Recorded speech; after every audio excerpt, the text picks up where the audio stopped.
This podcast is brought to you by Bodog.net. Don't miss a chance to play at Bodog.net. When the odds are stacked against you, post-game tastes that much sweeter. Bodog.net, your source of free casino games, poker strategies, and live sports odds. Kenny, I'm going to call you out on this. I'm not saying it's a bad thing, but you're listening to a lot of country music these days at home, aren't you? You've upped your country game with your music here on the show. Yeah, I have. I'm just trying to play things that I don't play all the time, or that don't get played all the time, and there's not a lot of country. So, and to be honest with you, what I did is into the system, I just put 67 because of the start of camp today, and these are the songs that came up. So, okay, all right.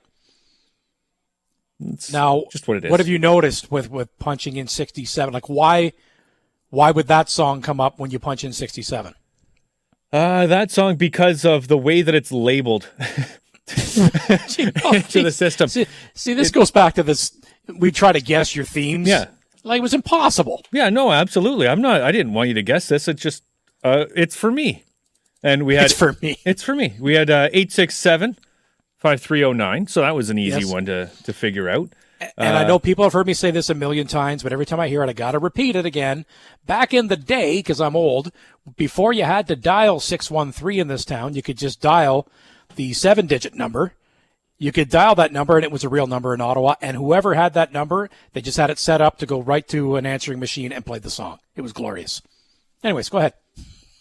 Well, no, that just we had Detroit 67 by Sam Roberts, so that one's self-explanatory. But for the most part, it's just that the way that the songs are labeled or things are labeled in our computer system is that it has a 3-letter number combo to start with, and then dash, and then a 4-letter number combo at the end. So most of them are just labeled with 6-7 somewhere in there. Okay, there we go. See, there's information we really needed there, right there. But hey, listen, I asked. It's my fault. It's my fault. I can tell you, U.S. Open, it's back underway, Kenny. Here's a release from tennis officials. Tennis will be played today beginning at noon. We are pleased to let you know that both the LIRR and 7 train are up and running again and encourage you to use that means of transportation. Safety of our fans, players, and staff continue to be the utmost importance. In the event that you are unable to attend today's day session due to the impact from last night's storm, single session tickets purchased via Ticketmaster or U.S. Open box office may be exchanged for a comparable ticket to a session later in the tournament, subject to availability. So, yeah, you knew that there was going to be some sort of impact. Well, there was directly last night. Did you see many of the videos and images, Kenny? Pretty scary stuff last night in New York. No, I tried to stay off social media when I'm at home. It aggravates me. So I like being in a decent mood when I'm at home. See, this conversation splinters off so quickly. Would that be also because, Kenny, and I'm trying to do the same, but, for our jobs, like that's kind of our jumping off point for information. Like if you work in the media and sports media, news media, whatever, you're somewhat varying degrees of information junkie, right? Yeah. And you're always, so you can't avoid it. But I would say I wish I could kind of turn it off a little bit more during an election. Let's put it that way. With rhetoric that gets thrown out. Yeah, no, both sides, okay. All sides, all comers. If I see one more ridiculous hashtag making an over-the-top reference to something, that's that kind of pushes my buttons, Kenny. I'll put it that way. So yeah. I'm with you on that. Try to stay away. I find myself going down rabbit holes when I do check it, and I don't like it because then I just get in a bad mood, and there's really no need for it. So I try and stay off as much as possible. I don't go down rabbit holes. I will check it occasionally, but no, last night I stayed off completely just because I wanted to avoid everything. And I get enough of it for the 5 hours that I'm sitting behind a computer here. Okay, yeah. And, well, you were in a better mood as well. Yeah. You ended the show yesterday, went and got your daughter off the bus. You had a great second day at school, and you thought, why ruin that? Exactly. That's okay. You bang on. All right. Spencer wants to point out Artie Party had a wonderful summer again. Oh, wait. Where is Artie Party? Did Artie Party sign overseas or something? Is he still playing? Is he going to play? KHL's underway. You know what? Let's just have a little giggle search here right now, Kenny, in real time. Thank you, Spencer. Just made me think about that. Like, who didn't like Artem Anisimov? He's a character. dressed up in the goalie gear, ready to go in. Had some fun with that. Hey? Contract was up, and you knew he wasn't coming back to Ottawa. He's already playing. Is he? I'm looking at elite prospects, and it doesn't show him anywhere for the upcoming season as of yet. All right. There's no party as of yet, Spencer, but we'll keep you posted. If he does land somewhere. Caleb's got a new hashtag for me. I stand with Lloyd. That's awesome, Caleb. Yep. I think we all do, don't we? Luke points out songs released in 1967. Can he include Penny Lane? Can't Take My Eyes Off You. Brown Eyed Girl. I Can See for Miles. Kind of a drag from Luke. So if you were thinking of going down the year lane that way. I was not, Luke, but thank you. Very helpful. Someone else points out 67 for 67's Brian Kilray. How about a little Anne Murray? That would work. Killer's favorite. And I rode the bus many a time doing 67's games back in the day, and Anne Murray, yes, was still a staple. Yeah, by the time I ended up on the bus with Killer, Anne Murray was not, because I think there were enough other distractions for everybody, including movies, phones, and whatnot, that it wasn't, it never came up on the bus. I can remember one movie that we watched on the bus, and this is before everybody had phones. God, it's just, what a dinosaur conversation I'm bringing here. I know. Okay, this is 90s. This is 90s before the smartphone revolution, right? We had cell phones. We didn't have the smartphones, and you're on a coach bus, and you've got basically two little TVs that hang, one at the front, one in the middle, right? And Killer put on Die Hard with a Vengeance, the Sam Jackson one with Bruce Willis, and everybody enjoyed it, Kenny. Just to date myself a little bit. An easy movie to watch on a bus. That's the key to a good bus movie. The plot's not super deep. Make me laugh, blow some stuff up, and away you go. Yeah, typically that's a bus movie. It's not a deep thinker. It's something that everybody's seen, or let's say 80% of the people have seen, and you either just laugh or enjoy things blowing up or sinking, whatever the case may be. It's that needs to be key, because a lot of guys drift off during the bus or communicate with other people and miss many parts of the movie, and you can pick it right back up. Yeah, it's okay if you miss a few minutes. You really didn't miss anything. You're good. Yeah. The plot's very easy to dive back into. Yeah, a good example. Step Brothers is a yearly tradition on the bus now. Semi-Pro. Basically, any Will Ferrell movie is a real good one, because you can just kind of tune out and pick it right back up, and you don't really miss a whole lot, but you'll laugh. Old School? Old School I haven't seen on the bus. Okay. Recently, anyway. Other Guys? Not recently. Oh, man. But those are all ones, because everything now is digital, except for on the bus. You still have to have a hard copy of the movie in order to play it. So as the kids get younger and kids graduate, the movies kind of disappear, and nobody has hard copy DVDs anymore until they go home and their parents give them what they have left.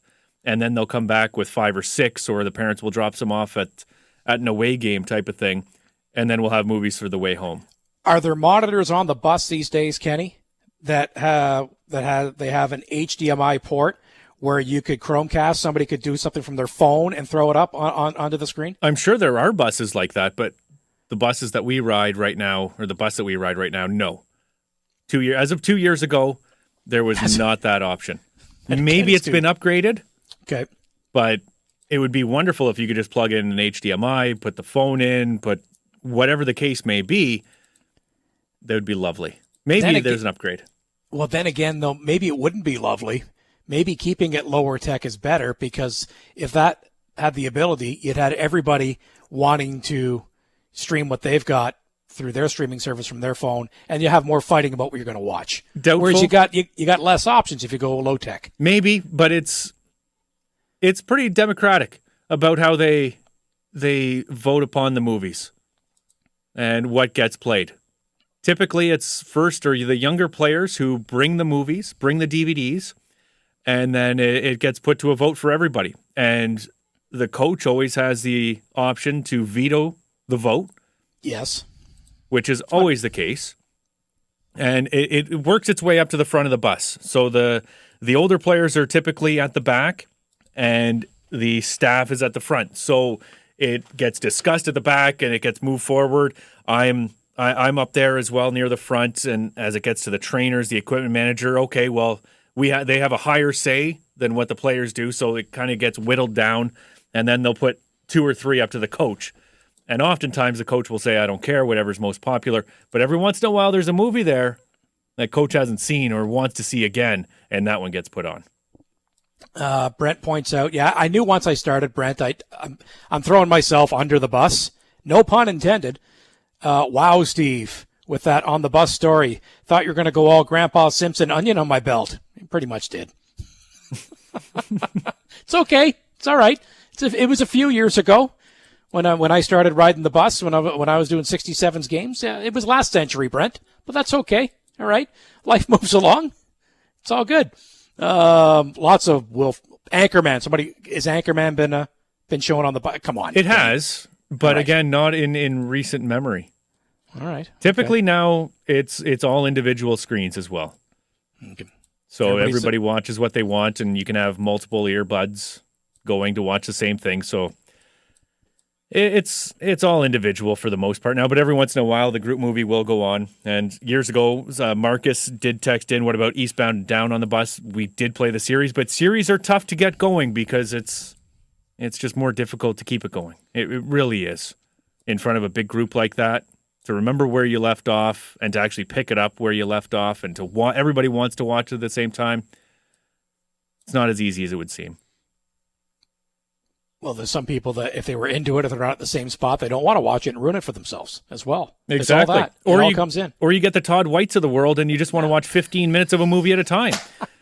So you watch 15 minutes of a movie to start the road trip, and then you watch the next 15 as you go to the next city. Yep. In between games, and maybe, just maybe, you'll be awake long enough to watch half an hour on the way home, and then you save the remaining hour of the movie for the next road trip in 2 weeks.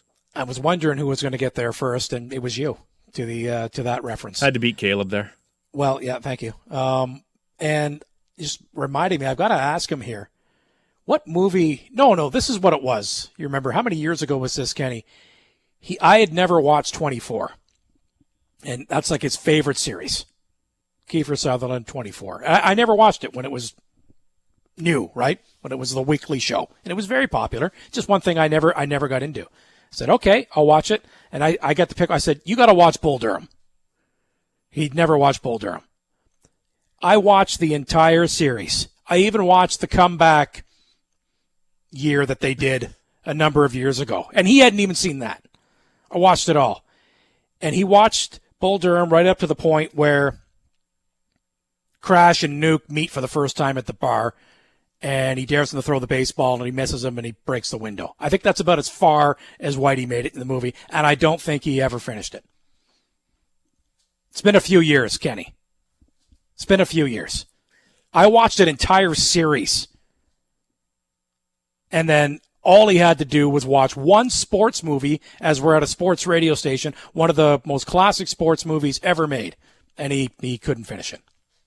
It just tells me that you have way more spare time than Todd White does. He uses his time effectively, doing productive things. No. You just watched 24. No, he was watching other crap, he'd tell me. No. Okay. And I did this in the middle of the summer and watching that. I just picked at it for like 2 months over the summer, and I ended up watching it all. And he couldn't set aside. How long's that movie? How long's Bull Durham? Hour and a half. 2 hours? Maybe 2 at the most, it feels like, right? It's not super long-ish. Let's say 2. He couldn't do 2 hours. I watched season after season of that show. Just saying. Didn't really follow through, and that was his idea. All right. There's my nothing rant of the day, okay? We'll get it back on the rails here. We saw 2 signings today. One a year out, and that's Joel Farabee. We discussed that earlier with the Flyers. That's a lot of money. 6-year extension, going to pay him $5 million per. Coming off a very nice season, though. Prorated, that would have been a 30-goal year in a full 82-game season for Farabee with the Flyers. He's got a year left on entry level. As we await what the heck's going to go on with Jack Eichel, Casey Middlestat, Sabres are really hoping he's a big part of their present and future. They gave him a 3-year deal today. We'll discuss that, and every time we have these discussions, we start to think about, well, what does this mean for Sens players that possibly need deals, what have you. So we'll hit on that a little bit, give you an update from the U.S. Open Tennis Championships.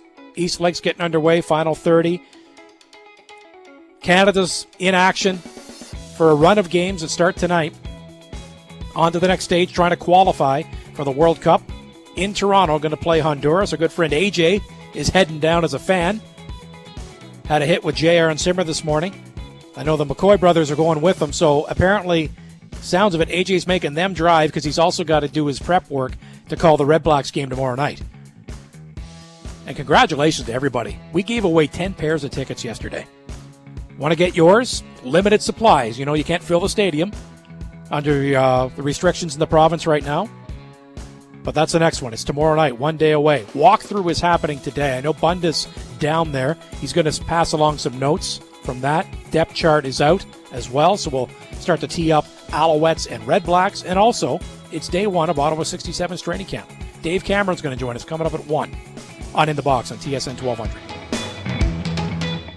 This podcast is brought to you by Bodog.net. Don't miss a chance to play at Bodog.net. When the odds are stacked against you, post-game tastes that much sweeter.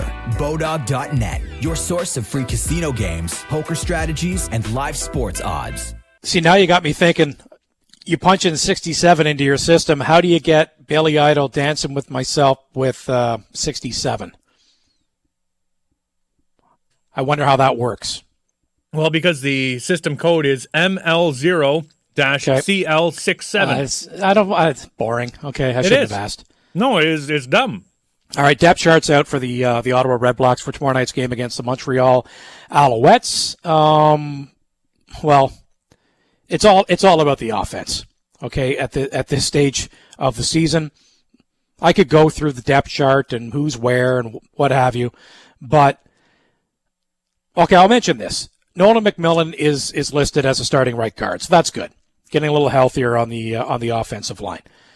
But the way this offense has come out of the gate this season, or has not come out of the gate, sitting in the gate, that has become the storyline with this team.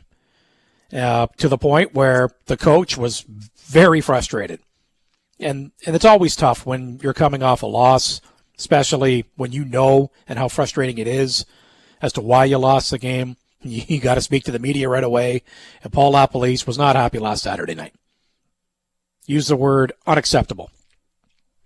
1-2 to start the season. That's the good news. They do have a win in the first 3 games, and they've yet to play Eastern teams. Well, that changes tomorrow night. You beat Montreal, you're 2-2, and you've won a game against your divisional rival.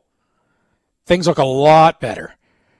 But I would say this, Kenny, even if the Red Blacks win tomorrow night, if they win, and it's in the style of how they beat Edmonton, where it's all defense and special teams and the offense looks pretty much the same, usually they say winning cures everything. Yeah, it does. A win is a win. Usually they say don't critique a win. Well, if they win tomorrow night and the offense is still the same, people will still be critiquing this team. We all know, even in a 14-game season, you're not going to get away with having the offense do pretty much nothing. Defense wins championships. Other facets of the game matter. Special teams, especially in the CFL, yes. But we have to see this offense start to take some steps forward here. This is getting alarming at this stage of the year. It is, and it can't just be small steps like what we saw last week where they don't enter the end zone. They did look better, but better's still not good enough. And yes, they need to take a massive step forward. They need to find a way to find the end zone. And it's on everybody to step up. And that O-line is going to be key. You mentioned McMillan starting. That's massive for ratio. but it's not only the O-line, it's quarterback play, it's receivers, it's the entire offense needs to find a way to generate some points. And moving the ball is a solid step in what we saw in the third game. But if you only have one offensive touchdown in 3 games, it's not good enough, and they've got to be able to find the end zone on a more regular basis. So that's tomorrow night. Montreal Alouettes in town. Depth chart is out, and that's the thing that jumped off most for me. Started practicing earlier this week, which was good, but good to see Nolan McMillan listed starting on the depth chart. I know Stevie Bunt is down there today, Kenny, and he's going to send some sound back, so we might have a bit of that before the end of the show and do a bit of a tee-up for tomorrow night's game against the Montreal Alouettes here. I want to do this right now just so I don't forget, Kenny, all right? So caller 15 right now to TSN 1200, 750-1200, star 1200. We're going to give you a 4-pack of tickets to go see Atletico Ottawa in a future match. So give us a shout right now. Caller 15 gets that 4-pack of tickets to check out Atletico Ottawa. And, of course, played last night. We've got the Red Blacks game coming up tomorrow evening.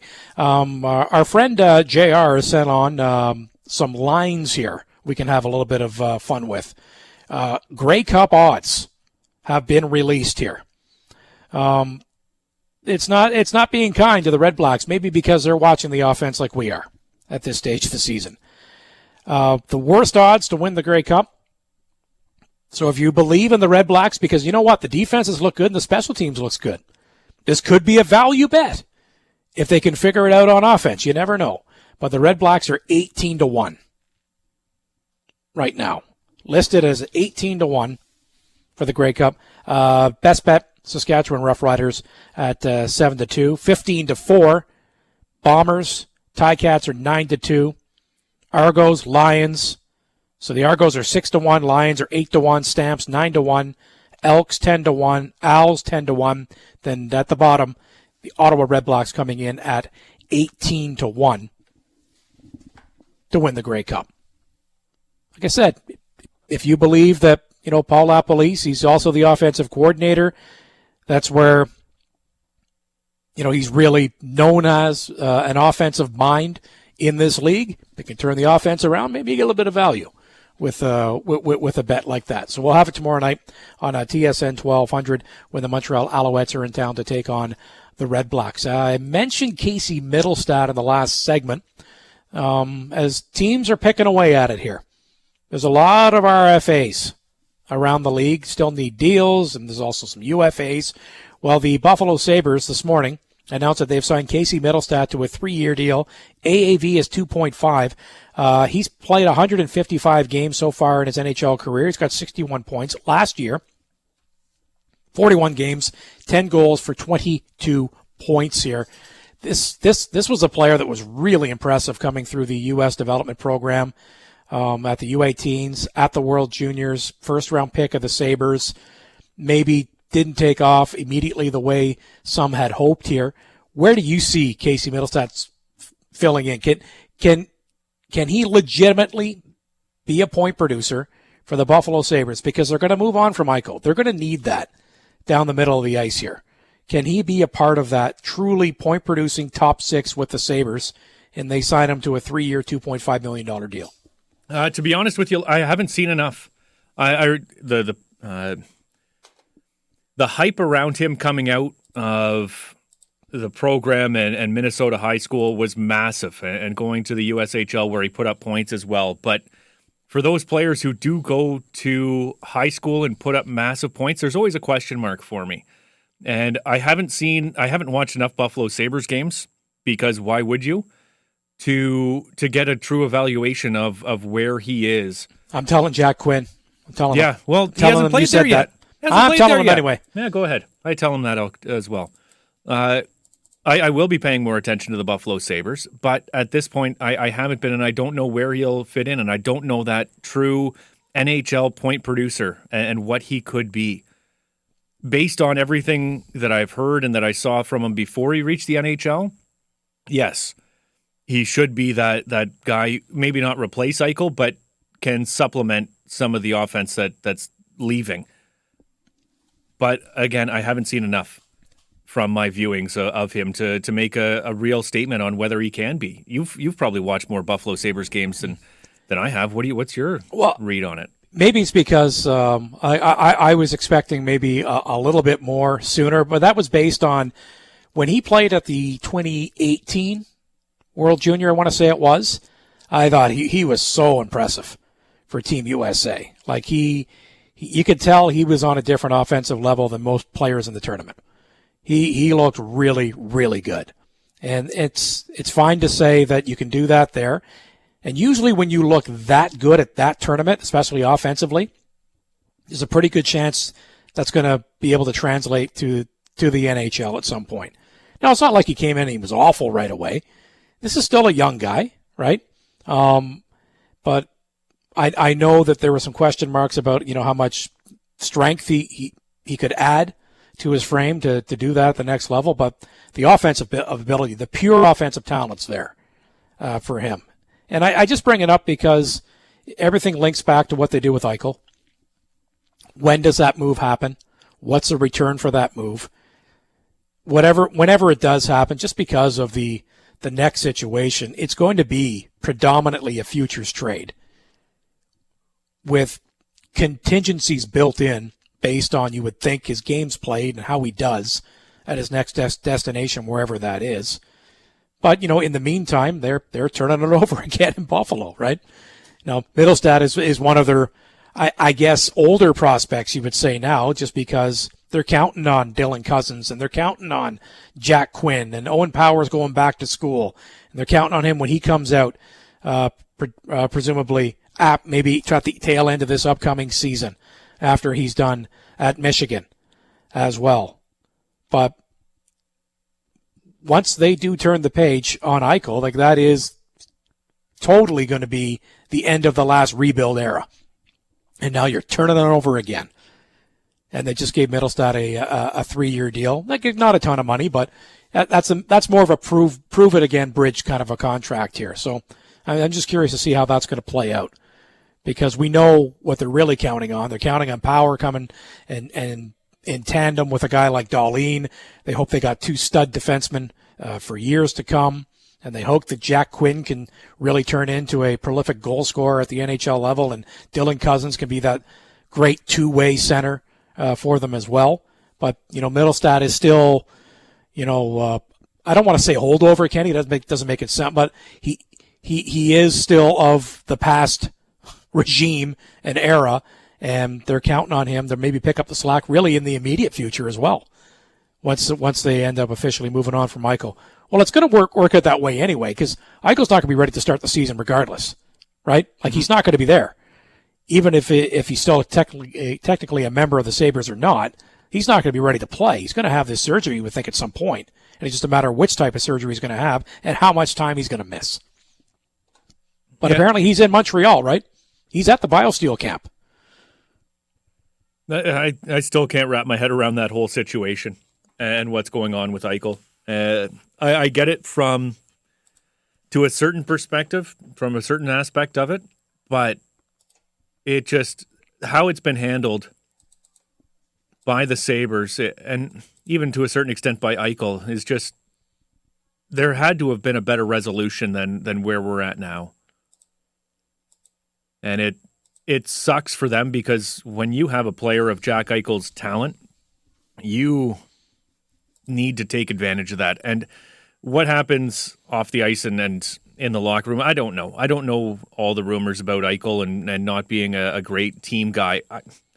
I would not be able to speak to that at all. But what you see on the ice, that guy can help lead a team out of where they are now. And it's unfortunate for them that they won't have that opportunity, or it doesn't look like they'll have that opportunity. And it's just unfortunate, because you feel for the Buffalo fans. And it's nice now to see that your Buffalo Bills are starting to turn things around and get some success once again. But they've gone through some tough times as of late, have Buffalo. So I want to see them turn things around. We talked to Corey Pronman earlier, who had the Ottawa Senators with the second best prospect pool under the age of 23. And he's got Buffalo at number 1. So there's clearly something good coming along the way. It's just gritting and bearing it until hopefully all those young players are able to mature and help that team turn things around. All right, I want to give you a quick update, and I'll say this. Bryson DeChambeau is not on the course yet. He doesn't tee it up until we're pretty much done. He's in the second-to-last pairing. Bryson's going to play with John Rahm. They tee it up at 10-2, and right at 2, it's Patrick Cantlay and Tony Finau.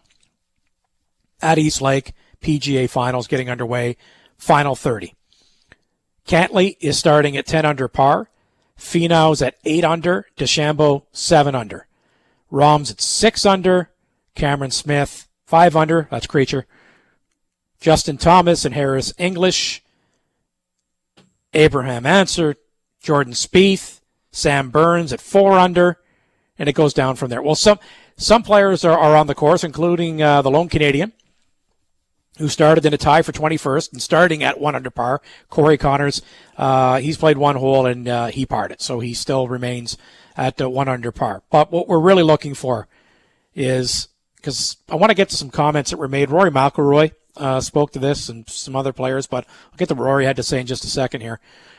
With the PGA Tour saying they're going to clamp down on fans being disrespectful, and this is all about Bryson and what almost happened, right? This is also a legal issue, potentially, for the PGA. So you can understand why they maybe came down on this week as forcefully as they did, saying that they are not going to tolerate fans being disrespectful to players.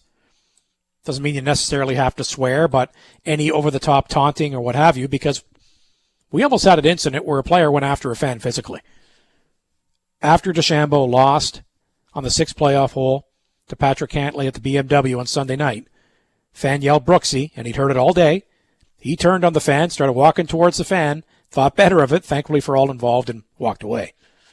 But it's reached a tipping point where if the PGA Tour doesn't address it in some way, then it doesn't look very good if you have an incident where you've got Bryson DeChambeau, or it could be somebody else, whatever, getting into a fist fight with a fan on the golf course. So Rory McIlroy was among some of the players asked about this, and Rory chimed in with this. It's actually pretty sad to see, because he deep down, I think, is a nice person. All he wants to do is try to be the best golfer he can be. I think certain other sports culture have fed into our game and fed into the fan base. It's definitely affected it.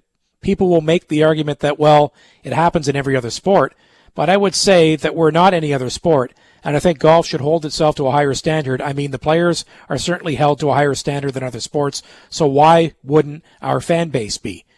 And I think he's got a point there. I don't think that's being elitist, saying that, well, our sport's different, our sport's better, our sport's classier. No, it's just the nature of the sport. And I think when he says higher standard, I mean, the rules of golf, this is why whenever a rule in golf changes, and we've had rule changes in recent years, there's a lot of, and technology, when they had to bring in limits on drivers and driver heads, and I remember that's when, years ago, Arnold Palmer, with his brand, he looked really bad because he took a lot of criticism for the size of the driver head. All of it, all of these rules in golf matter because it's supposed to be a sport where you police yourself, where you call penalties on yourself. Because for the most part, that's the way it has to be. Only on the PGA Tour and the European Tour and some of the, Corn Ferry. But when you think about tournament golf, and there's a lot of tournament golf at various levels around the world, if you want to cheat, you can cheat. But if you get caught cheating in a tournament in golf, that's betting on baseball Pete Rose stuff. Wow. It's really tough to shake that. Vijay Singh went on to have one of the best PGA Tour careers in recent memory. People still talk about that time. I think it was on the African Tour, was it? Or which tour was it overseas? Where he got caught cheating, and people still talk about that. Never leaves you if you get caught cheating. So I think that's what Rory's talking about, the higher standard that way, where the sport's just different. because I brought it up earlier in the week. If you wanted to just say, well, what's the big deal? Fans pay the money. They show up at the event. They can cheer who they want to cheer for, and they can cheer against who they don't like. And that's usually exactly the way it goes in a lot of sports, especially a lot of team sports. But golf is different. It is different. And you can not like it because it's different, but it is. You have to recognize that that's the way it is. You go to the hockey game, how often is the goaltender's name chanted in a mocking fashion? It's part of the fun of the game, right, Kenny? Like, as dragging out the chant of a goalie's name. Mm-hmm. It is, and it's part of the difficulty of going on the road, dealing with the fans. And when you're on the PGA Tour, by comparison to that, you don't really have a home. Everybody, when you're Bryson DeChambeau, it seems like everybody's against you, or there's going to be fans in every event that are going to shout out Brooksy, who is on the course as well, by the way. He's out there. But I do believe it's different as well. Individual sports are different than team. It's plainly obvious for many reasons. But in golf, you are competing against others. It's not, aside from match play, but you're competing against yourself mostly. Whereas in tennis, just watching the U.S. Open on a couple of TVs here, you don't get fans typically booing an opponent. They'll cheer for their guy or their girl, their favorite player, but there's not typically that booing factor. And I think individual sports are much different than team sports from that point of view. And I think McIlroy is right that it's a lot of other sports and the atmosphere that have been created around sports are starting to bleed into golf, and maybe that needs to be limited to a certain extent. Well, because tennis is a somewhat reasonable comparison, because there is a traditional similarity in that, unless you're playing doubles tennis, it's an individual sport. And usually the etiquette, except when you have like Davis Cup and Fed Cup as well. But that's the same with Ryder Cup. Yeah, and Ryder Cup, bang on, you're different. That is different. And that's maybe where it's kind of allowed a little bit more to have that more mainstream fandom that we're used to in team sports. But in golf and tennis, usually you know which player the crowd is behind more so than the other. And the reason why you know is because the cheering is much louder for the good shots for the player that the crowd likes more. Yep. And there's some respect for nice shots and points in tennis for whether you're talking about golf or tennis. But you know, and the players know. They know the decibel level and how it's different. Absolutely. And that's fine. But in tennis, if people get kicked out all the time in tennis, like, because it still does happen, where a fan will get overtly rude and really heckle, that fan's removed. I don't care if it's a slam or it's a regular tour event. Usually that's what happens. That's not new. So basically what the PGA Tour is doing now, they're going to take more of that approach and really clamp down on ejecting fans where it seems that their only purpose to be there is to heckle and be disrespectful to a player that they don't like. And to me, it's an interesting discussion because it's nuanced. But specifically to Bryson, I've made no bones. I'm not a big fan of Bryson. He's not a favorite of mine. And I've outlined why. I don't like the way he was treating officials earlier this year when we got golf back, when there was no fans, and he's getting in the face of a camera person and saying, "You're ruining my brand. Get away from me." It's like, why do you think you're out here making money? You're one of the best players in the world, and you're getting a chance to play and still earn a living here on the tour. And there's no fans. There's nobody buying a ticket here, bud. And you're going to get mad at me because I want to show you hitting your shot and follow you on the golf course. Like that was a tipping point for me. I'm like, what is going on with this guy? And then the constant. He hasn't done it as much recently, but listen, you're always trying to get an edge. How many times can you call a rules official over for something that's obviously not going to fall in your favor, but you're going to waste everybody's time and talk about how the ball is technically touching the outside of the out-of-bounds stake? Bryson, it's out of bounds. Okay? Go back and hit your shot. But that doesn't give people the right to, show up at the golf course and be totally disrespectful and kind of get it to rise to the level where you might have a player want to fight you. Like, how would that look? Like that, Kenny, that almost happened. I don't know if you read the article, the play-by-play of it. Mm-hmm. Who was the ESPN reporter? I forget the name. Anyways, was the one that had the front row seat and had the account that it was very close. Bryson DeChambeau almost popped this guy. What kind of a mess would that be for the tour if that happened? So here we are. They're bringing in these rules this week, and Bryson's not on the course yet. So we'll see if anybody else, Brooksy, and if it happens, if that person is shown the door to leave the premises. There is somebody disagreeing with us who has zero sympathy for Bryson. He is responsible, and stopping fans from speaking their mind won't work. He needs to deal with it. Well, to a certain extent, on social media, yes, fans can speak their mind to each other. They can speak their mind. But when you are crossing a line or dealing with the respect factor and trying to... Yeah, when you try and cross that line, that's where it blurs for me. I get that fans that pay their money, they can do what they want to a certain extent. But at a certain point in time, and I agree with the PGA Tour, they put their foot down. And I don't mind it not just because of the way it's been, but you don't want it to get out of control. And this could just be a tipping point if it continued. Yeah, and the nature of the sport as well, right? No sport wants this. Like the just released on Netflix a while ago, revisiting the Malice at the Palace, and you'd never want to see that. And in golf, it's a lot easier for that to happen. I mean, the only thing there is just a little thin yellow rope that's being dragged along up and down the side of fairways. And that's kind of the beauty of it, right? If you go to an event, you can sit there and be close to these players and watch them. But the level of security and respect, man, it has to be there, or things can get sideways in a hurry. All right, a little bit late. We'll take a break. Back in a moment. Dave Cameron still to join us coming up at 1 on In the Box on TSN 1200. Dave Cameron's coming up at our next segment as we monitor down the stretch in Major League Baseball. Lots to be decided still. Jays are off today. Well, they won the series against the Orioles, but losing that second game hurts.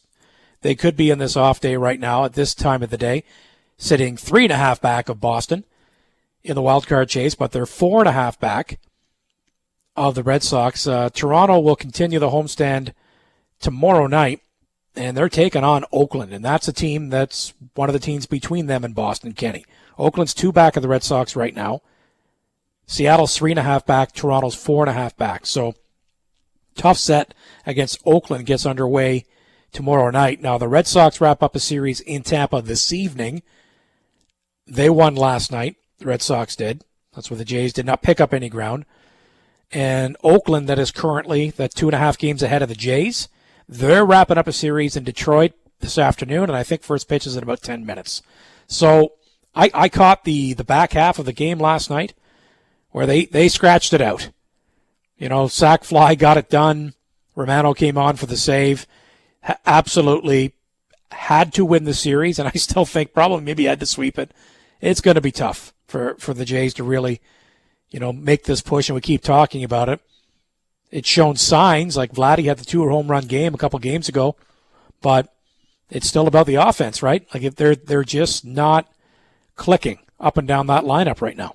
Yeah, and when they do click a little bit, it doesn't seem at the proper time, where it's solo blast. And that's the byproduct of today's game, where you get a lot more solo home runs and you're not getting guys on base. But when there's 16 left on base throughout the game for the Jays, and just the clutch hitting wasn't there for the Blue Jays throughout that game, I could say the same thing for the Orioles. The Orioles should have won that game early on. Steven Matz was awful.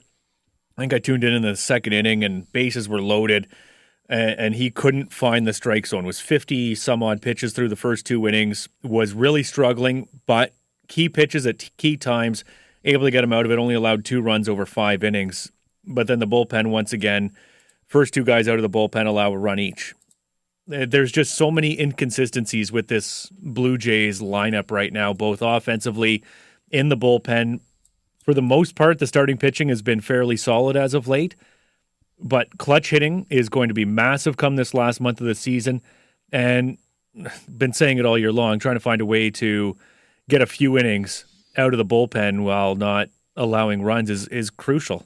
And they just haven't done that. Last night they were able to squeak it out, but against a different team, I don't think they do. They're playing the worst team in baseball in the Orioles, who couldn't come up with a hit at the right time either.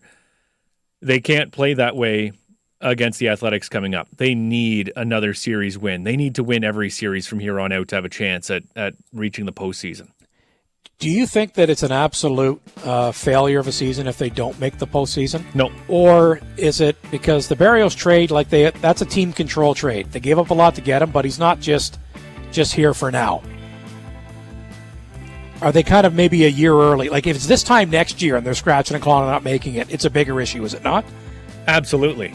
Well, when you have your arguably best player, who's 22 years old?